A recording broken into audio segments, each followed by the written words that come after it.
कि राज्यसभा में इस बार निशांत कुमार को भी भेजा जा सकता है। एनडीए चाहती है कि हम 3 अगर वोट को मैनेज कर लें किसी तरीके से तो हम अपने 5वें उम्मीदवार को भी जिता सकते हैं। 3 नवीन जो उनके राष्ट्रीय अध्यक्ष बने हैं उनका एक नाम है और दूसरा नाम है एक सीबीएस कुमार राम है। दोनों का नाम आया है जो राज्यसभा से भेजने की बात है। उपेंद्र कुशवाहा चाहेंगे कि विधान परिषद की सदस्यता जो है सो उनको मिले। अब अगर उपेंद्र कुशवाहा चाह रहे होंगे कि हमको भी राज्यसभा मिले और बेटे को विधान परिषद मिले तो थोड़ा मुझको लगता है कि ये थोड़ा डिफिकल्ट चीज़ लग रहा है। तो एनडीए के पास 202 विधायक है, तो एनडीए को मात्र 3 विधायकों का जुगाड़ करना, तो उस स्थिति में जो लग रहा है प्रदेश जो दिख रहा है उसमें एनडीए 5 सीट पर काबिज हो सकता है। नीतीश कुमार पर कोई परिवारवाद का आरोप नहीं लगा था और नीतीश कुमार अपने परिवार को आगे बढ़ाने, किसी भी परिवार को, दूर दराज के भी रिलेशन को उन्होंने आगे नहीं बढ़ाया था।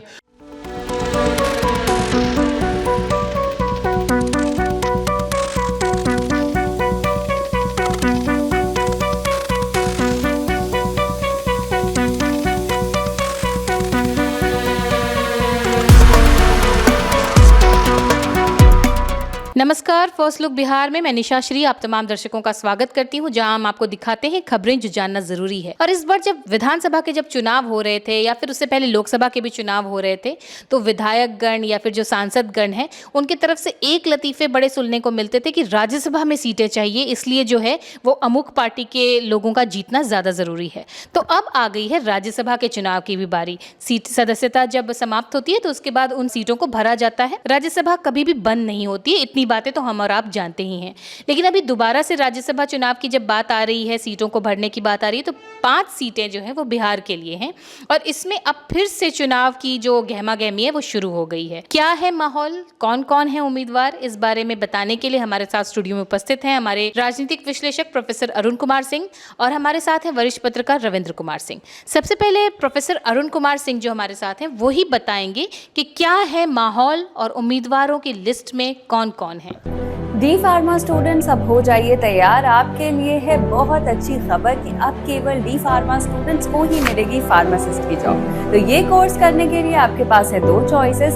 डीपीएस ग्रुप ऑफ इंस्टीट्यूशंस के किसी भी कॉलेज में एडमिशन लेकर के आप घर बैठे कर सकते हैं ऑफलाइन कोर्स या फिर आप कर सकते हैं ऑनलाइन क्लासेस। और उससे भी अच्छी बात ये है कि डीपीएस ग्रुप के कॉलेजेस जो कि हैं इन 5 शहरों में, रांची, दुमका, देवघर, मुजफ्फरपुर और सीतामढ़ी, इन 5 शहरों के किसी भी कॉलेज में एडमिशन लेकर आप किसी और शहर में बैठ करके ये कोर्स कर सकते हैं। आपको कॉलेज के नाम और डिटेल्स मिल जाएंगे वीडियो स्क्रीन पर और बाकी किसी जानकारी के लिए दिए गए नंबर पर कॉल करें। तो मुझे कमेंट सेक्शन में बताना ना भूलें कि आखिर आप किस शहर में एडमिशन ले रहे हैं। देखिए, ऐसा है कि जो इस बार राज्यसभा के लिए चुनाव होने जा रहे हैं वो 5 सीटें खाली हुई हैं, जिसमें आरजेडी से 2 सीट खाली हुई है। प्रेमचंद्र गुप्ता जो बहुत दिनों से आरजेडी को रिप्रेजेंट करते हैं राज्यसभा में, बहुत बड़े उद्योगपति हैं, पैसे वाले हैं, एक उनका जगह खाली हुआ है। और दूसरा जगह एक दूसरे उद्योगपति हैं एडी सिंह, अमरिंद्रधारी सिंह, वो भूमिहार समाज से आते हैं। उनको भी राज्यसभा में पिछले बार आरजेडी से वो राज्यसभा में गए थे, तो 2 सीट वो खाली हुई है। एक उपेंद्र कुशवाहा जिनकी अपनी पार्टी है राष्ट्रीय लोक मोर्चा, तो वो जो है सो 1.5 वर्षों के लिए गए हुए थे, तो उनकी सीट खाली हो गई है। और 2 जेडीयू की सीट खाली हुई है। एक तो जो उपसभापति हैं राज्यसभा के हरिवंश जी, उनकी सीट खाली हुई है और एक कर्पूरी ठाकुर के सुपुत्र हैं रामनाथ ठाकुर जो अभी केंद्रीय मंत्री भी हैं, उनकी जगह खाली हुई है, जो अति पिछड़े समाज से आते हैं। हरिवंश जी क्षत्रिय समाज से आते हैं। तो इस तरह से ये 5 जगह खाली हुई है। अब स्थिति क्या है, जो अभी विधानसभा, जैसा सब लोगों को मालूम है कि राज्यसभा में जो विधानसभा के सदस्य होते हैं वही वोट करते हैं, जो इलेक्टेड सदस्य होते हैं वो वोट करते हैं। तो बिहार विधानसभा में अभी जो स्थिति है उसके मुताबिक एक आदमी को राज्यसभा में जाने के लिए 41 वोट की ज़रूरत है। तो नेचुरली आप देख रहे हैं कि 4 सीट, 2 सीट भाजपा और 2 सीट जेडीयू का तो कहीं कोई परेशानी नहीं है।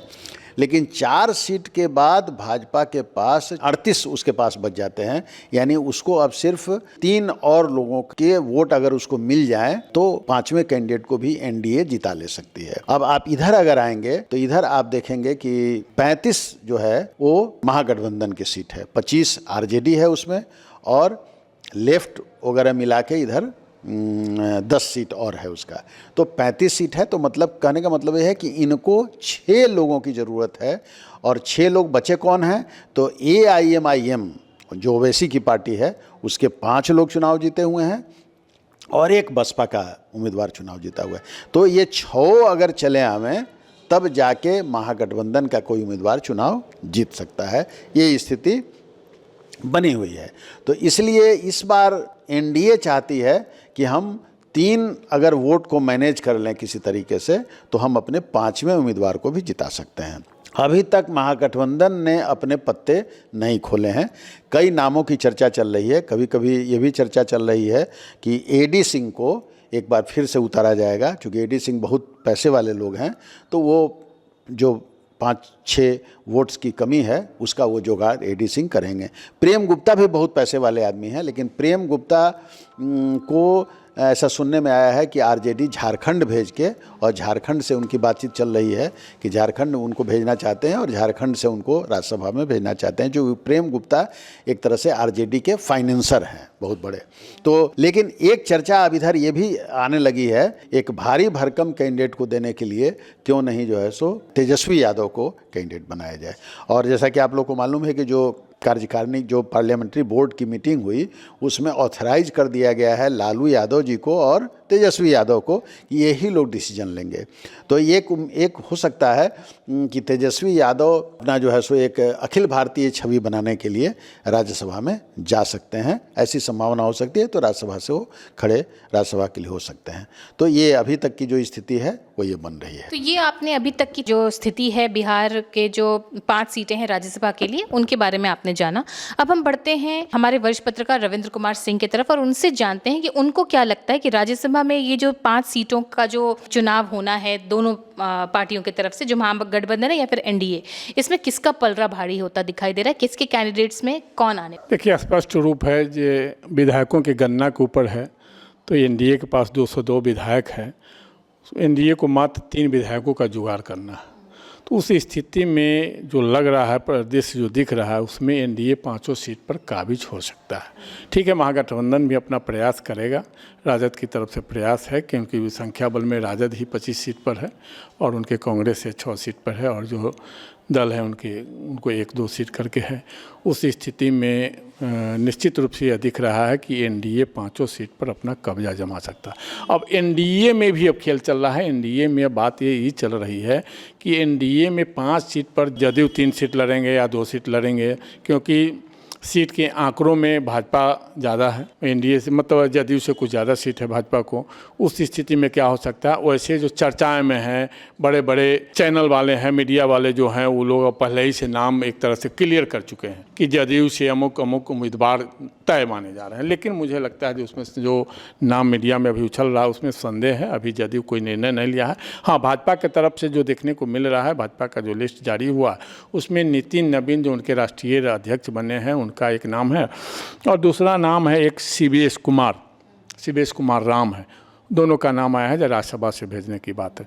और भाजपा में तीसरी चर्चा यह है कि यदि उपेंद्र कुशवाहा भाजपा में शामिल हो जाते हैं, अपने पार्टी को विलय कर लेते हैं, तो उस स्थिति में भाजपा उपेंद्र कुशवाहा को उम्मीदवार बनाने पर भी सोच सकता है। तो ये भी एक चर्चाएं बहुत जोरों पर है। वैसे जो आप देखिएगा जो मीडिया हाउस जो लिस्ट जारी अपना दिखा रहा है, बड़े बड़े मीडिया हाउस जो अपने को बताते हैं, उपेंद्र कुशवाहा को भी जदयू के लिस्ट में जारी कर दिए हुए हैं।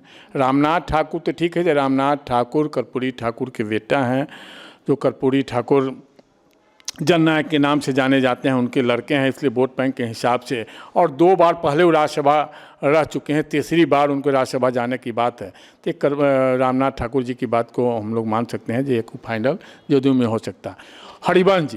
हरिवंश जी जो राज्यसभा के उपसभापति हैं, वो भी एक बड़े चेहरे हैं जदयू से 2 बार वे राज्यसभा जा चुके हैं, तीसरी बार उनका भी टर्म पूरा हुआ है। पर या तो अभी खारिज नहीं किया जा सकता है कि हरिवंश जी को जदयू ने खारिज ही कर दिया है, तो उस स्थिति में जदयू अभी फाइनल स्थिति में नहीं है। और एक और नाम बड़े जोरों के साथ आ रहा है कि राज्यसभा में इस बार निशांत कुमार को भी भेजा जा सकता है, ताकि जो बिहार के राजनीति है, नीतीश कुमार जी बीमार चल रहे हैं, उम्र भी काफ़ी हुआ, उस स्थिति में फिर उनकी विरासत को कौन संभालेगा। इस स्थिति में निशांत कुमार का नाम काफ़ी जोरों पर उछल रहा है। जैसे विजय चौधरी जी ने भी मीडिया के साथ बातचीत में कहा है कि निशांत, जदयू से आवाज़ आ रही है कि निशांत जी को राज्यसभा भेजा जाए। उस स्थिति में कुछ भी संभव है, तो इसलिए निशांत कुमार भी राज्यसभा जा सकते हैं। हम वापस लौटते हैं हमारे प्रोफेसर अरुण कुमार सिंह के पास और उनसे जानना चाहते हैं, क्योंकि यहाँ पे जो पहले सदस्य हैं जिनकी सदस्यता अब समाप्त हो जाएगी अप्रैल में जाके, उनके भी नाम की चर्चा हमारे वरिष्ठ पत्रकार ने कही। तो क्या ये रिपीट करने का क्या सिस्टम होता है, कितनी बार रिपीट हो सकते हैं? नहीं, रिपीट कितने बार भी हो सकते हैं, उसमें कहीं कोई पार्टी अगर उनको उम्मीदवार, लेकिन जनरली होता क्या है कि बारी बारी से लोगों को मौका दिया जाता है, तो 2 बार से ज़्यादा रेपुटेशन नहीं होता है। देखिए, यहाँ पर अभी जो चर्चा कर रहे थे वरिष्ठ पत्रकार महोदय, उसमें थोड़ी बात मैं जोड़ना चाहता हूँ। देखिए, उपेंद्र कुशवाहा जो हैं वो उन्होंने अपनी पत्नी को विधायक बनाया है और बेटे उनके विधायक अभी नहीं हैं, लेकिन उनको जो है सो मंत्री बनवा दिया है। तो नेचुरली मंत्री बने रहने के लिए नियम है, संविधान में कहता है कि 6 महीने तक ही आप मंत्री रह सकते हैं। अगर आप विधानसभा या विधान परिषद दोनों में से किसी सदन का सदस्य नहीं बने तो आपको छोड़ना पड़ेगा। तो नेचुरली उपेंद्र कुशवाहा नहीं चाहेंगे कि उनके लड़के जो है सो 6 महीने के बाद फिर वापस हो जाएं। तो नेचुरली उपेंद्र कुशवाहा चाहेंगे कि विधान परिषद की सदस्यता जो है सो उनको मिले। अब अगर उपेंद्र कुशवाहा चाह रहे होंगे कि हमको भी राज्यसभा मिले और बेटे को विधान परिषद मिले, तो थोड़ा मुझको लगता है कि ये थोड़ा डिफ़िकल्ट चीज़ लग रहा है। इसलिए उपेंद्र कुशवाहा राज्यसभा में जाएंगे, इसकी उम्मीद हमको कम लग रही है। ऐसे नाम आ रहा है क्योंकि वो सिटिंग हैं अभी और एक पार्टी के वरिष्ठ नेता हैं, यहाँ के बड़े नेता हैं बिहार के, तो नाम एक आ रहा है। लेकिन मुझको थोड़ा सा इसमें उनका पक्ष जो है सो थोड़ा कमज़ोर जान पड़ता है।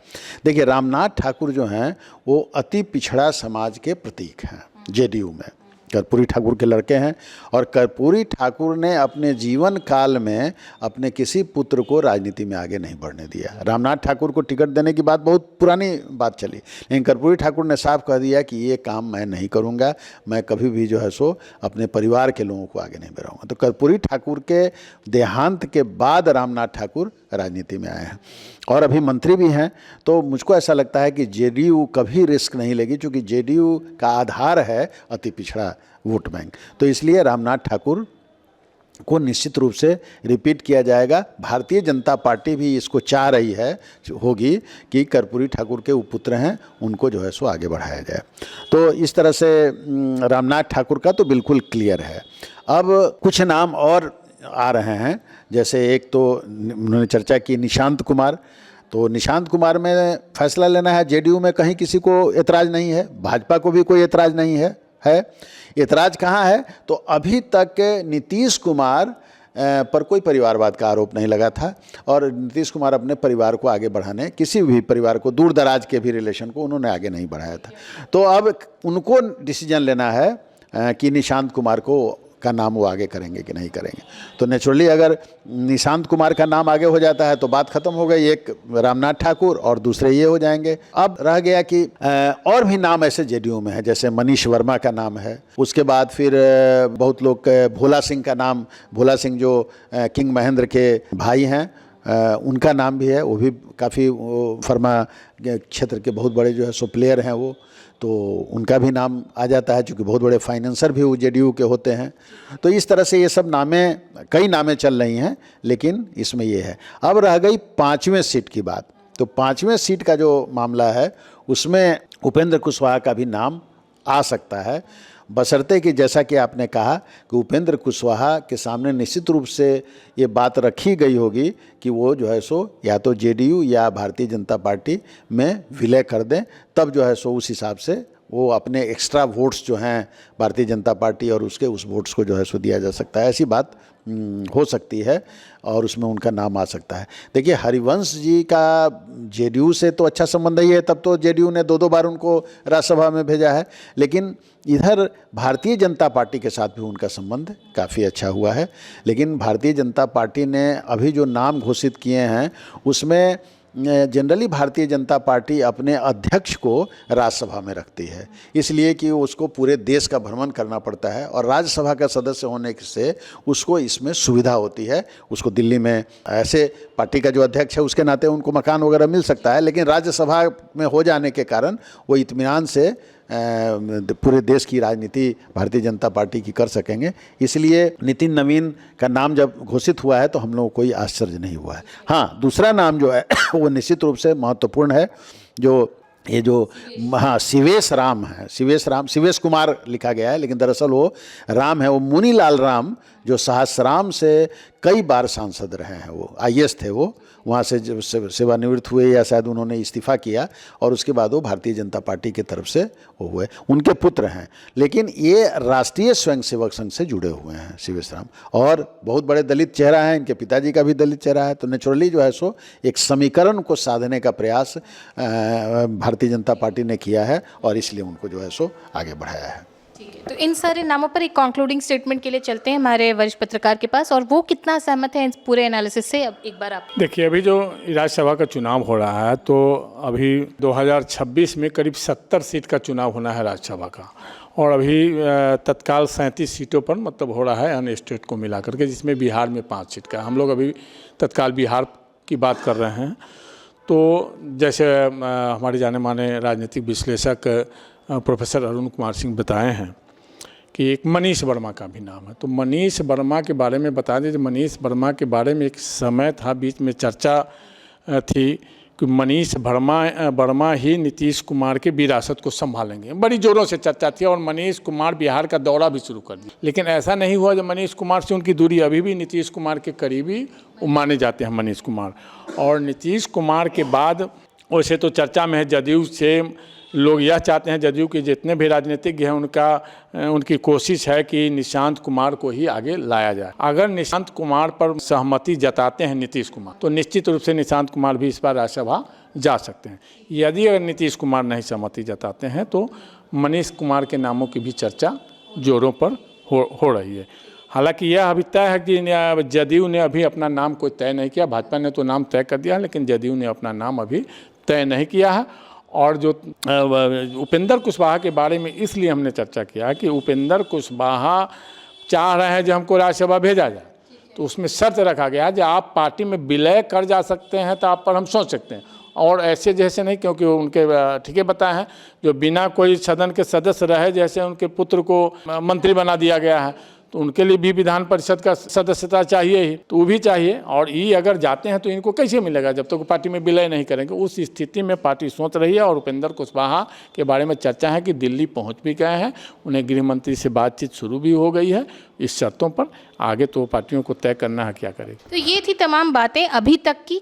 कल क्योंकि होली की छुट्टी रहेगी, और ये जो नामांकन भरने की अंतिम तिथि वो 5 तारीख है, और नामांकन वापस लेने की तिथि 6 मार्च तक के लिए ही है। तो समय बहुत कम है। कल एक दिन जाहिर सी बात है एक दिन छुट्टी का हो जाएगा, तो 5 मार्च को फिर हम इससे जुड़ा जो भी अपडेट्स होगा वो आपके सामने लाएंगे। फिलहाल के लिए इतनी ही खबर है हमारे पास, और इस जानकारियों को हमारे साथ साझा करने के लिए हमारे मेहमानों का बहुत बहुत धन्यवाद। और इसी के साथ इस चर्चा को यहीं पर देते हैं विराम। आप बने रहिए हमारे साथ। आप देख रहे थे फर्स्ट लुक बिहार। धन्यवाद।